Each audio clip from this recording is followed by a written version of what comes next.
Assalamualaikum warahmatullahi wabarakatuh. Apa kabar pemirsa? Senang sekali malam hari ini saya Dedi Irawan bisa kembali hadir menjumpai Anda di Lobi Belajar Lebih Memahami. Dan Lobi malam hari ini diselenggarakan RTV bekerjasama dengan Dinas Komunikasi dan Informatika Provinsi Jawa Timur. Malam hari ini kita akan membahas satu tema yang berkaitan dengan bagaimana positioning perajin batik di Jawa Timur. Nah, nanti sudah akan kita perbincangkan dengan narasumber. Yang pertama, Ketua Asosiasi Perajin Batik Jawa Timur dan juga perwakilan dari Dekranasda Provinsi Jawa Timur. Namun sebelum kita mulai lebih pada malam hari ini, saya akan mengajak Anda untuk menyimak satu cuplikan berikut ini. Batik merupakan warisan budaya Indonesia yang diakui UNESCO sebagai warisan kemanusiaan untuk budaya lisan dan non-bendawi sejak 2 Oktober 2009 lalu. Dan sejak saat itu, setiap tanggal 2 Oktober diperingati sebagai Hari Batik Nasional. Pada peringatan Hari Batik Nasional 2 Oktober 2014 lalu, menjadi momentum bagi Dekranasda Provinsi Jawa Timur dan para perajin batik Jawa Timur dengan membentuk Asosiasi Perajin Batik Jawa Timur sebagai wadah pengembangan industri kerajinan tangan dan kreatif asli Indonesia agar bisa bersaing di pasar global. Sampai saat ini, sudah ada 1.135 motif batik yang berasal dari Jawa Timur, dan baru 1.000 diantaranya yang sudah dipatenkan. Jika tidak segera dipatenkan, bisa saja ada pihak lain yang mengklaim motif batik Jawa Timur sebagai motif batik daerah mereka. Tantangan perajin batik Jawa Timur tidak hanya soal hak paten motif saja. Masyarakat dibanjiri dengan produk tekstil bermotif batik dari Tiongkok dan ketergantungan perajin batik pada pewarna batik yang hingga kini masih impor dari Tiongkok dan India. Pada bulan April 2013, Badan Pusat Statistik mencatat impor batik Tiongkok sebanyak 31 ton atau senilai $498.000 Amerika Serikat atau setara 4,731 miliar rupiah. Tak berhenti sampai di situ saja. Regenerasi membatik menjadi satu masalah yang hingga kini belum terselesaikan. Generasi muda tidak banyak yang tertarik untuk membatik karena alasan kesejahteraan. Dan jika tak segera ditangani, hal ini dapat mengancam kelestarian batik Jawa Timur di masa mendatang. Lantas, seperti apakah program kerja Asosiasi Perajin Batik Jawa Timur dalam mengurai beragam permasalahan perajin batik di Jawa Timur? Dan bagaimana peranan Dekranasda Jawa Timur dalam mendampingi perajin batik Jawa Timur menuju pasar global? Semuanya akan dibahas di Lobi Belajar Lebih Memahami.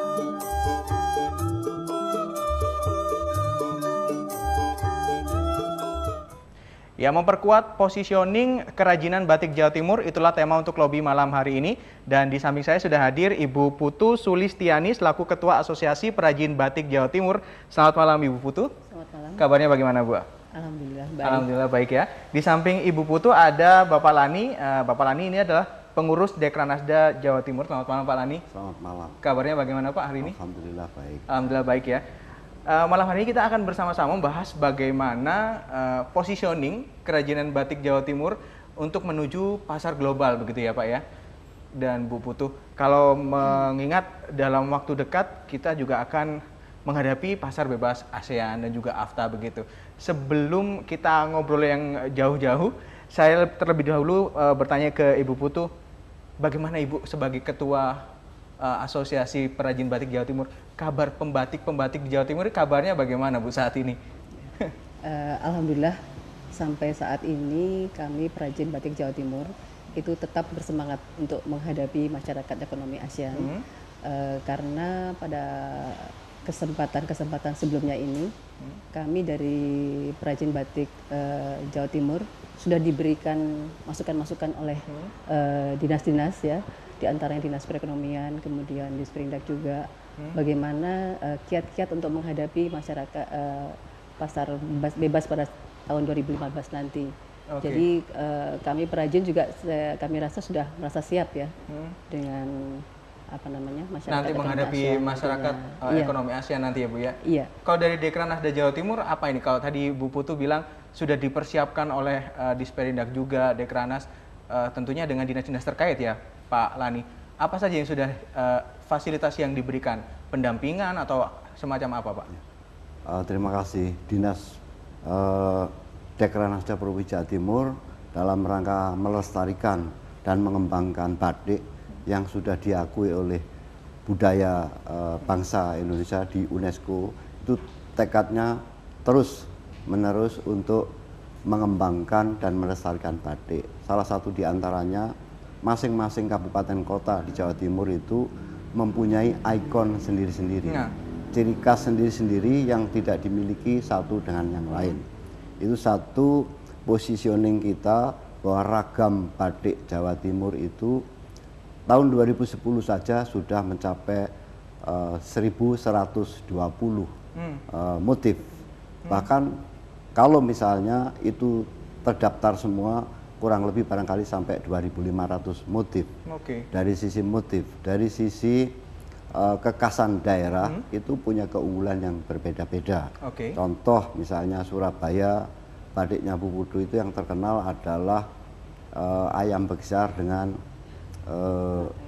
terate, itu keunggulannya. Kemudian batik Pacitan, itu contohnya misalnya ada batik Pace dan lain sebagainya. Jadi masing-masing daerah punya. Berarti bisa dikatakan memang, kalau saya tidak salah juga pernah membaca artikel, di Jawa Timur ini memiliki motif yang paling banyak ya di Indonesia, betul ya Pak ya? Seluruh Indonesia paling banyak. Ibu, kalau tadi Ibu bilang para perajin batik sangat bersemangat menyambut datangnya masyarakat ekonomi ASEAN dan AFTA begitu ya tahun depan. Nah, yang setelah dilantik kemudian dibentuk begitu asosiasi perajin batik, ini khusus ke dalam struktural sendiri, apa saja yang program-program yang sudah disiapkan untuk menuju ke sana, Bu? Yang pertama kami mempersiapkan bahwa ada beberapa yang perlu kami tekankan di sini, karena yang pertama itu adalah akses permodalan.